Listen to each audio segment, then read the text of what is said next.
지난주에 이어 이번 주에도 예배 시간에 녹화가 제대로 되지 않아서 이렇게 사무실에서 다시 녹화해서 올려드립니다. 이번 주 함께 나눌 말씀은 요한복음 15장 포도나무 비유인데요. 지난주 부활주일을 우리가 너무 아쉽게 보냈습니다. 고난주간 기도회도 각자 집에서 했고 또 성찬식도 가지지 못했죠. 방역이 중요했지만 그래도 너무 아무것도 없이 지나간 것 같아 목사로서 무거운 책임감을 느낍니다. 그래서 이번 주부터는 부활 이후에 대한 말씀을 함께 나누려고 하는데, 사실 십자가와 부활은 이전보다 이후가 더 중요하기 때문이죠. 주님의 십자가와 부활이 우리에게 큰 변화를 가져다 주었기 때문입니다. 예수 그리스도의 십자가의 보혈이 우리의 모든 죄를 씻어 우리를 정결케 하셨죠. 죄인이 아니라 이제 의인이 되었습니다. 그리고 의롭게 된 우리를 하나님의 자녀로 삼아주셨죠. 이전엔 우리가 세상에 속한 진노의 자녀였지만 이제는 하나님 안에서 영생을 누리는 하나님의 자녀가 되었습니다. 이렇게 획기적인 신분의 변화가 우리에게 주어졌는데 과연 우리가 이 변화를 잘 적응하고 있는지, 고린도후서 5장 17절에 바울은 예수 그리스도를 믿음으로 우리가 새로운 피조물이 되었다고 하죠. 그래서 이전 것은 지나갔으니 보라 새 것이 되었다 라고 이렇게 선언합니다. 그런데 죄인에서 의인으로, 진노의 자녀에서 하나님의 자녀로 이렇게 바뀐 이 변화에 우리가 얼마나 잘 적응하고 있는지, 우리가 그렇게 살기 위해서는 오늘 포도나무 비유를 통해서 예수님은 우리가 하나님과의 관계도 새롭게 변화시키고 또한 적응해야 될 것을 말씀하고 있습니다. 성부 하나님은 농부로 나오고 예수님이 우리의 포도나무가 되시죠. 우리는 그의 가지가 됩니다. 따라서 구원받은 하나님의 자녀들은 이제는 주님 안에 있어야만 산다 라고 말씀하십니다. 주님을 떠나서는 아무것도 할 수 없다는 거죠. 5절 말씀에 그가 내 안에 내가 그 안에 거하면 열매를 많이 맺는다 라고 말씀하십니다. 근데 이것은 열매 이전의 생존의 문제죠. 왜냐하면 6절 말씀에 사람이 내 안에 거하지 아니하면 가지처럼 밖에 버려져 마르나니 사람들이 모아 불에 사르느니라 라고 말씀합니다. 여러분 생각해 보십시오. 나무에서 떨어져 나간 가지가 땅에 떨어지면 마르게 됩니다. 그리고 그것을 불에 태우게 되죠. 근데 이 불태우는 것이 단순한 죽음이 아니라 영원한 죽음, 다시 말하면 지옥 형벌과도 여러분 연상되지 않습니까? 이렇게 우리가 예수 그리스도 안에서 하나님의 자녀가 되었다면 이젠 우리는 더 이상 혼자가 아닙니다. 지금까지 내가 내 힘으로 살았다. 그런데 이제부터는 아니다 라고 말씀하시죠. 근데 이것은 구약의 신앙관과도 좀 차이가 있습니다. 구약의 이스라엘 백성은 하나님은 어디 계시냐 라고 하면 하나님은 성전, 거룩한 지성소에 계신다 라고 말합니다. 그리고 자신들은 그 밖에 있는 성전 밖에서 생활을 하고 있죠. 하나님의 영역과 인간의 영역이 서로 구분되어 있습니다. 그래서 그들이 죄를 지으면 이제 그 죄를 씻기 위해서 제물을 가지고 성전으로 나오는데 그들은 이것을 우리가 하나님께로 나온다 라고 표현합니다. 자, 그렇다면 구약 백성은 하나님과 분리된 삶을 살았고 또한 그들이 정한 때에 제물을 가지고 성전에 나와서 하나님을 만나는 그런 관계를 유지했었죠. 그런데 이런 관계가 결국 그들에게 많은 문제를 가져다 주게 됩니다. 왜냐하면 이스라엘 백성들이 하나님 없는 삶을 살게 되었기 때문이죠. 하나님 없는 삶을 그들이 인정하는 대신에 그들은 하나님께 드리는 제사를 강조하게 됩니다. 따라서 결국에는 우리가 생활하는 삶 속에서는 하나님이 없을 수도 있다. 아니, 하나님 없이도 살 수 있다. 하지만 우리가 하나님 앞에 제사를 잘 드리면 우리의 모든 삶이, 모든 죄가 다 용서받고 해결되니 괜찮다라는 결론에 이르게 되었습니다. 그런데 이런 믿음이, 이런 신앙이 신약에서는 전혀 가능하지 않습니다. 왜냐하면 오늘 말씀 가운데 나타나고 있는 것처럼 예수 그리스도의 십자가로 구원받은 하나님의 자녀들은 24시간 365일 주님이 우리 안에, 우리가 주님 안에 있기 때문이죠. 포도나무와 가지처럼 계속 붙어 있지 않으면 우리는 살 수 없는 그런 완전한 연합을 이루게 하십니다. 이것은 구약보다 훨씬 더 높은 수준의 구원이며 하나님과 구분된 삶을 인정하고 종교적인 신앙을 가능하게 하는 그들의 약점을 보완해 주는 그런 말씀이죠. 여러분, 우리가 교회 안에서 함께 예배를 드리고 있습니다. 그러나 교회 밖에서도 하나님은 우리와 함께 하시죠. 그분이 우리 안에, 우리가 그분 안에 있다라고 말씀합니다. 따라서 이 교회 안에서 드리는 예배와 기도가 전부가 아니죠. 오히려 예배 후에 교회 밖에서의 생활이 더 중요하지 않겠습니까? 하나님은 예배 시간에 우리가 함께 들은 말씀과 또 함께 기도했던 것들이 이제는 우리의 가정과 우리 직장에서 어떤 역할을, 어떤 변화를 만들어내는지를 보고 계실 겁니다. 그래서 우리 예배가 아무리 완벽했다고 해도 그러나 우리의 생활이 그 예배와 같이 변화되지 않으면 그 예배는 가짜고 또한 우리의 믿음은 죽은 믿음이다 라고 이렇게 말씀하시지 않을까요? 이렇게 주님은 십자가를 통해 우리에게 자기 생명을 내어주신 그 결과로 우리와 주님과의 완전한 연합을 이루려 하십니다. 왜냐하면 그렇게 주님이 늘 우리와 함께 하시고 하나님 없는 그런 시간과 공간을 우리 가운데 허락하지 않으시므로 우리 영혼이 늘 하나님과 함께하여 우리 영혼이 살아갈 수 있다라고 그렇게 보시기 때문입니다. 뿐만 아니라 우리가 하나님과 완전히 연합되어야만 천국에 들어갈 수 있는 그 믿음을 유지할 수 있다라고 보시기 때문이죠. 다시 한번 우리 확인해 보겠습니다. 우리가 어떻게 해야 구원을 얻습니까? 오직 믿음을 통해서 구원을 얻게 됩니다. 그런데 그 믿음이 내가 처음 하나님을 알게 될 때 그 믿음, 그리고 세례받으면서 하나님이 우리의 주인 되시고 우리의 구원자 되십니다 라고 고백했던 그 믿음, 여러분 그 믿음이 우리가 구원받았던 그때부터 지금까지 변함없이 유지해 오고 있나요? 아닙니다. 제자들을 통해서도 우리는 알 수 있습니다. 여러분, 제자들이 예수님과 3년 동안 함께 생활을 하죠.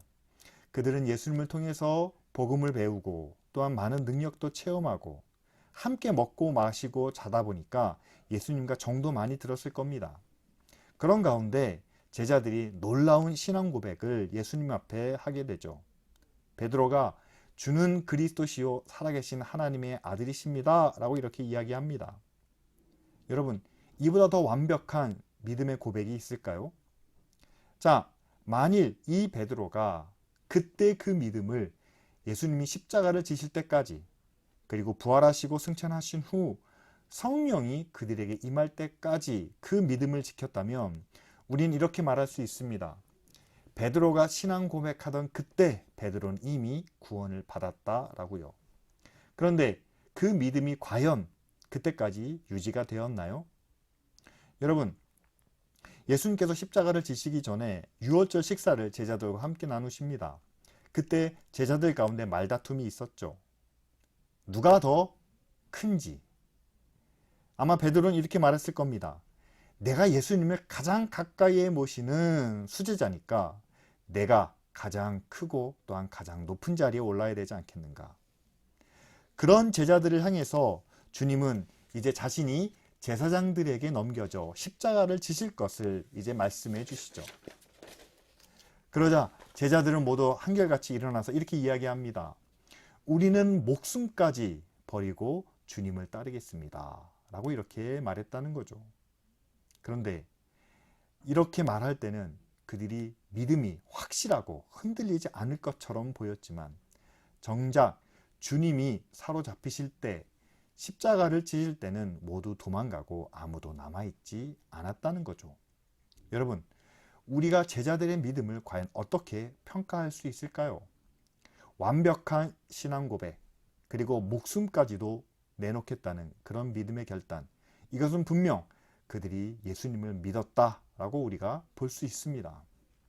하지만 얼마 시간이 지나지 않아서 그들은 모두 예수님을 버리고 도망가고, 심지어 베드로는 예수님을 부인하며 저주하기까지 하죠. 그때의 베드로의 모습은 과연 믿음의 모습이라고 우리가 할 수 있을까요? 아닙니다.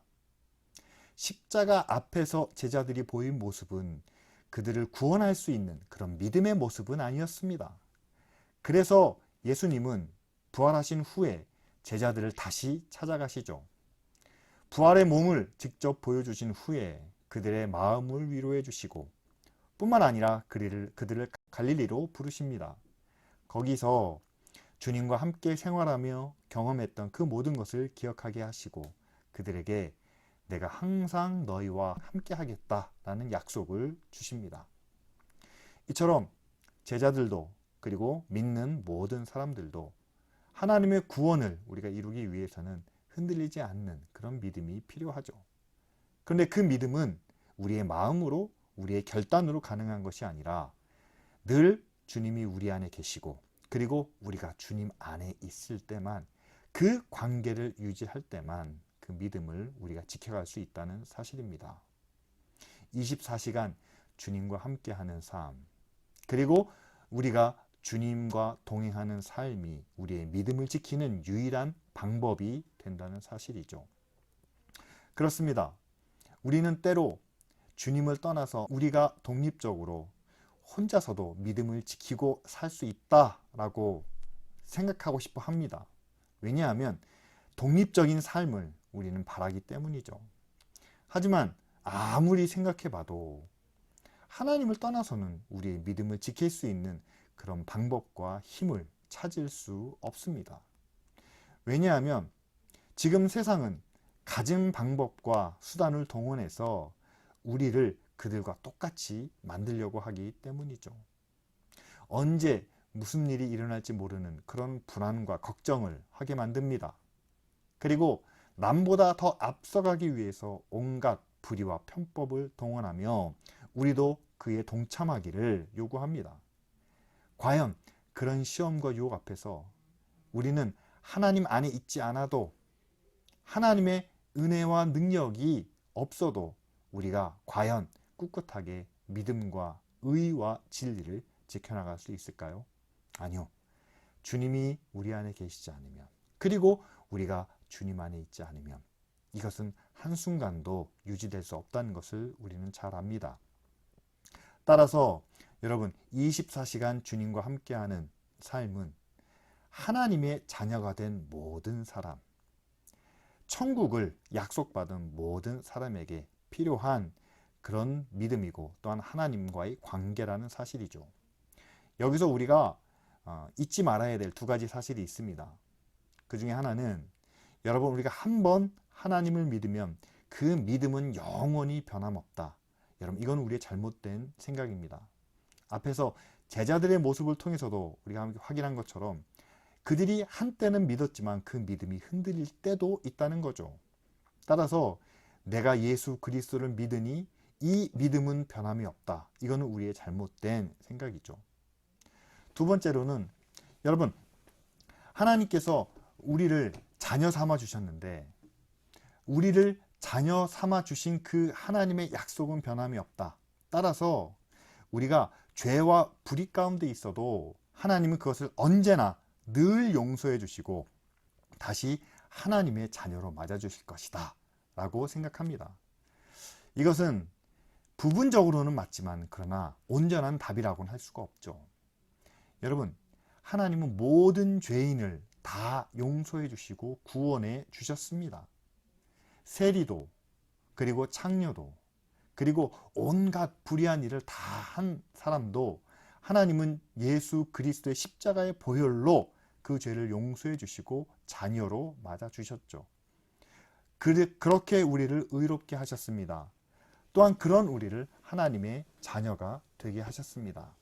그런데 일단 하나님의 자녀가 되었으면, 의롭게 되었으면, 하나님은 그 자녀된 모습을, 의로운 모습을 우리가 끝까지 지켜나가기를 원하신다는 사실이죠.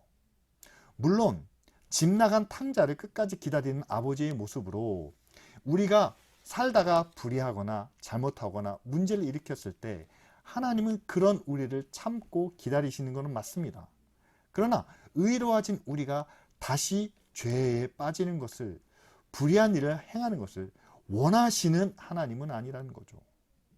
하나님은 참고 인내하시는 분이시지만 또한 그것을 기다리시며 다시 맞아주실 수 있는 하나님이시지만, 그러나 그런 모습을 우리에게 원하시진 않는다는 겁니다.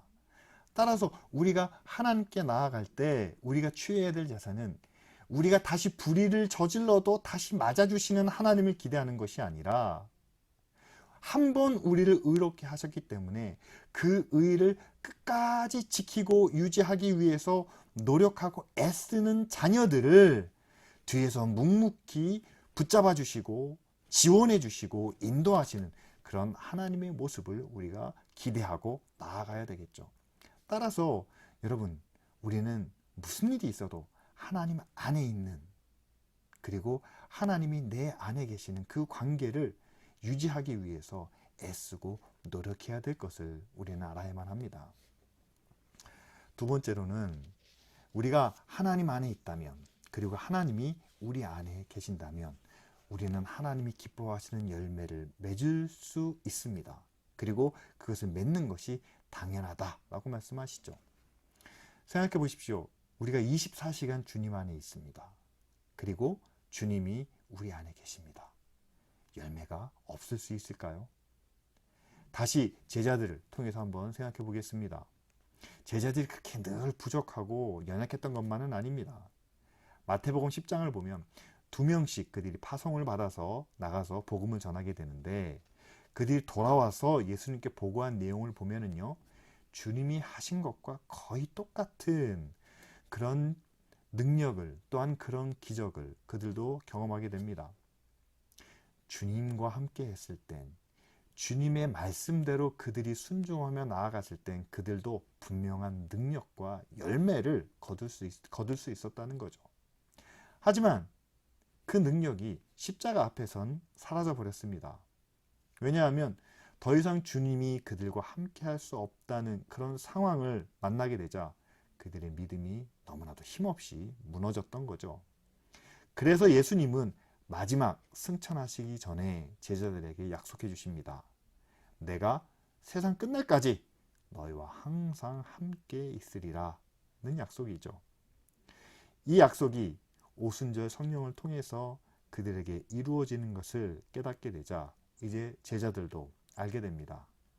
그들이 주님과 함께 했을 때, 주님이 그들 가운데 계셨을 때 그들이 나타냈던 능력과 또한 그들이 가졌던 그 믿음을, 이제는 성령이 그들 가운데 함께 하시기 때문에 그때와 마찬가지로 하나님의 능력과 하나님의 은혜를, 하나님의 영광을 나타낼 수 있다는 거죠. 그래서 오순절 이후로 그들은 어떤 고난과 위험이 와도 도망가지 않았습니다. 누가 그들을 비난해도 예수 그리스도를 부인하지 않았습니다.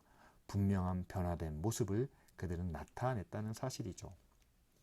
따라서 지금 우리에게도 우리의 분명한 변화와 또한 결단을 통해서 하나님은 우리에게 열매를 주십니다. 바로 주님이 내 안에 계시고 내가 주님 안에 있다는 그 믿음의 고백을 통해서죠.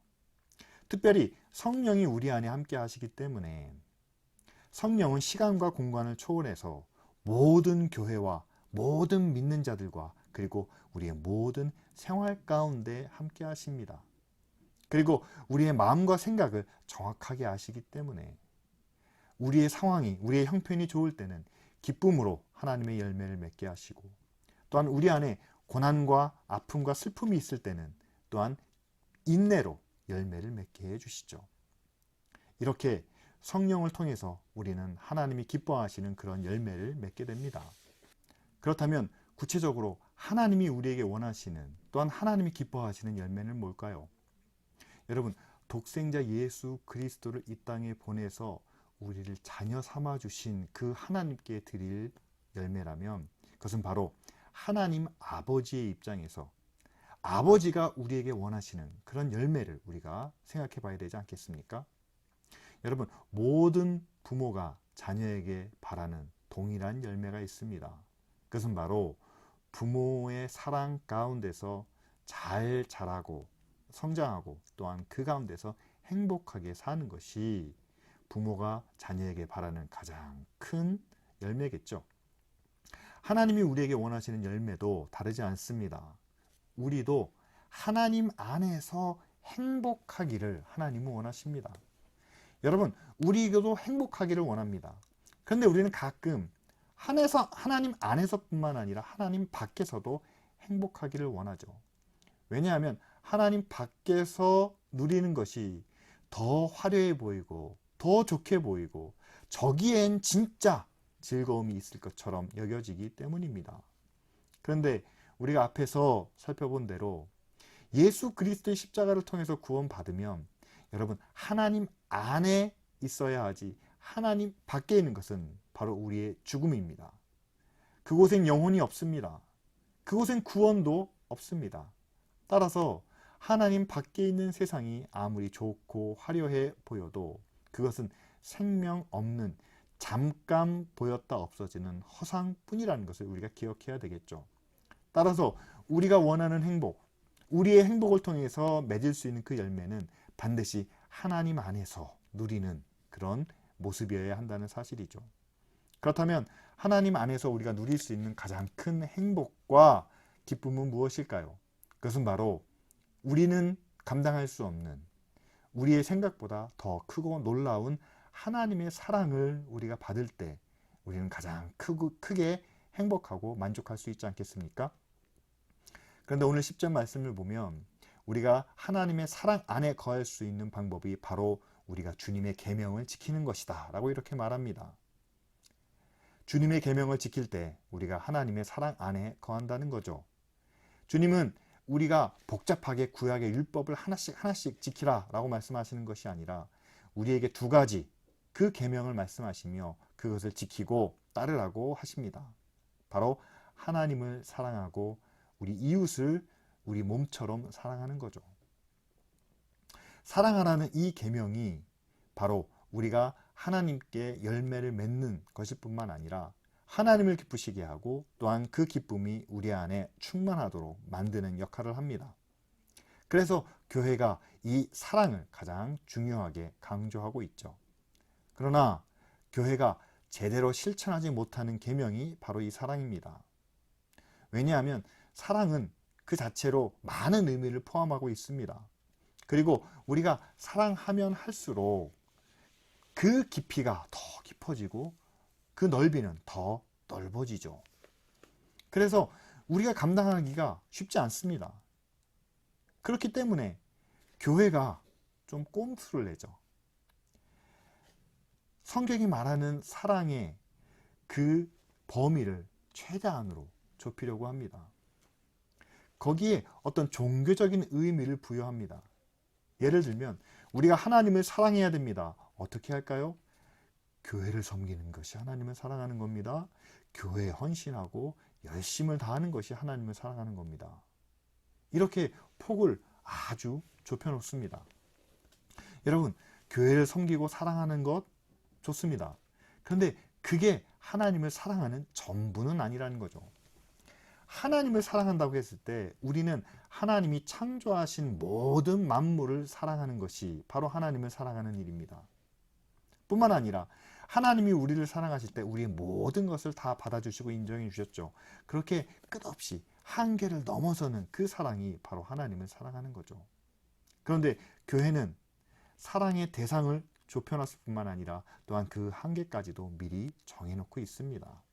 그런데 우리가 기억해야 될 것은 하나님은 우리가 받은 하나님의 사랑을 이제는 우리가 세상에 나타내기를 원하신다는 거죠.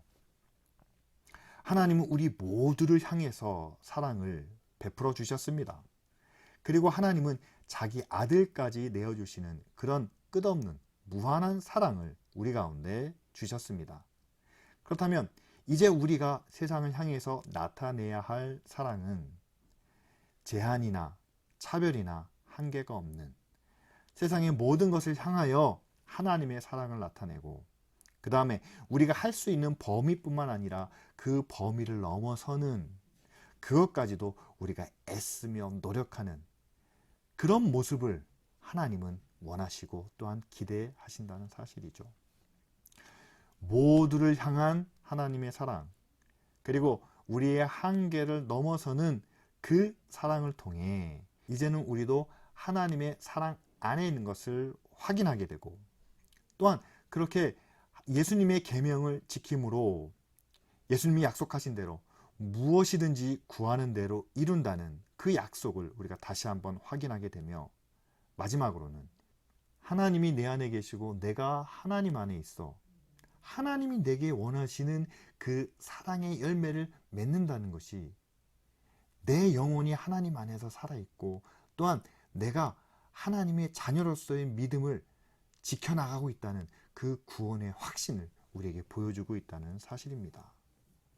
따라서 여러분, 이 사랑의 열매가 우리가 하나님의 자녀가 됐을 뿐만 아니라 또한 우리가 하나님의 구원의 자리에 나아가고 있다는 것을 확실히 보여준다는 사실이죠.